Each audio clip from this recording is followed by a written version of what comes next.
اللهم صل على سيدنا محمد سيد الأولين والآخرين. سيدي وسادتي تحية الإسلام، السلام عليكم ورحمة الله تعالى وبركاته.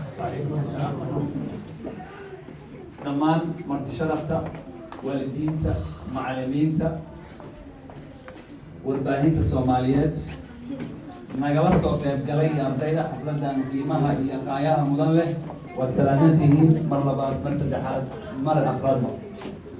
waxaan idinkaga mahad celinayaa waqtigiina qaaliga ah oo aad noo soo warteen.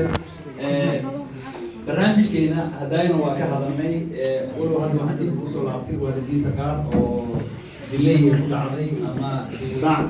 waan dareemi karnaa waqtigu waa cariiri, maalin farxadeed lagu jiraa, ciid wanaagsan.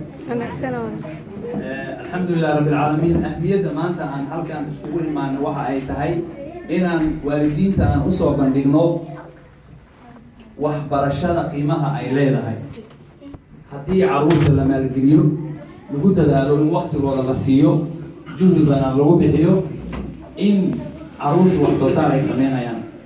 carruurta aad u jeedeen luqadda Ingiriishka qeybaheeda kala bedelan, haddii ay ahaan lahayd lagjababi, haddii ay ahaan lahayd dialogue ama conversationist among the students ayaga dhexdooda iswaraysanayaan. waxa ay bilaabatay bishii Febraayo 15 ayaan halkan ka bilaabay. imise ayaa ka soo wareegatay? at least 5 months, waa 5 bilood waay. ilmaha aad u jeedaan waxna ma qorin, waxna ma aqrin, ABCD xataa ma aynan aqoonin. intaan ugu bilaabay waxaa markaati ka waalidiin badan oo hadda goobjoog oo meesha fadhiyaan. markaan bilaabayay ayaa meesha ku jiro hadda arrintaas ogaay. waa xaqiiq dhab ah. waa muddo 5 bilood carruurtaas aa ujeedo in Ingiriis ku hadlayso, lagjarada soo jeedinayay, conversation dhexdooda ku sheekaysanayay. maxay idinla ahaan kartaa marka haddii dhowr sano la geliyo carruurtaas meeshaas inay kasoo bixayso wax natiijo muuqato? xaqiiq dhab ah waayo.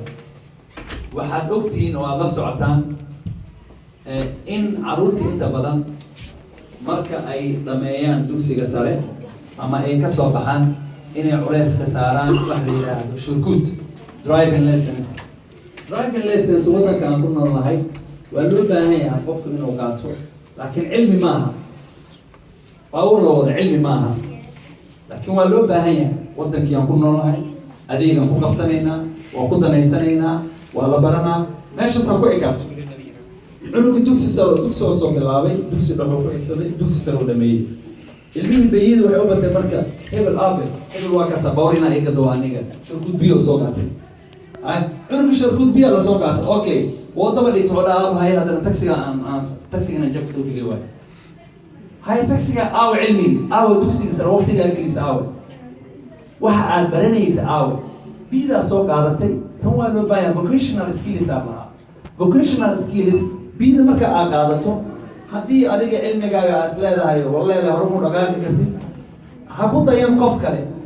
haddihin hebel waa soo qaatay taxi oo soo qaatay ama hebel bas oo soo qaatay aniga xaggaas ahaada, ha ku dayan. isku day meesha asiga u aaday meel ka fiican inay aado. isku day wax la yidhaahdo irkis academy vocational skills, xirfad baro oo waxa barta alxan baro, makaaniig barata. waa xirfad oo loo baahan yahay. haddii aad is leedahay awooddaada cilmi ma dhaqaali karto, vocational skills aa jira. xirfadaas baro, makaaniig baro, alxan baro, rinjiila baro, farsamada gacanta baro, technician naqo. okay haddaa isdhihi kartana waa dhaqaaqi kartaa, injineernima baro. waa dareemi karaa. maanta tusaale waxaa noogu filan injineer cabdiraxmaan hortiina fadhiyo. waa kana injineer cabdiraxmaan dugsi sare uu ka bil, dugsi dhexe, dugsi sare wuu dhameeyey, jaamacad uu dhameeyey. hadda waa kala waa injineer waay. alxamdulilah rabbilcaalamiin. ilaaha mahadis kale tusaale fiicana laga qaadan karaa. waxaa loo baahan yahay marka in juhdi la geliyo. waxaa loo baahan yahay waxaan horta ma awoodi karnaa ilaa hadafkeena intuu yahay mustaqbalka. qofku waa inuu leeyahay hadaf, waa inuu leeyahay, waa inuu gool leeyahay. maxaa aan igu habboon, maxaan aqan karaa? gaalada waxay sameeyaan carruurtay la sheekaystaan, hamiga cunugaa la fiirinaa. cunuga waxaa loo keenaa waxa la yidhahda materialsaa loo keenaa, waa la fiirinaa wuxuu uu jecel yahay. computer loo keenaa, cunuga game iska jecel yahay inuu dheedheelo. gameka cunuga uu dhiila oo computerka uu fadhiyo, interestaha waa la fiirinaa. cunug kale wuxuu jecel yahay baabuurta daiska loo soo bilaaba, baabuur dhismaa loo dhiiba.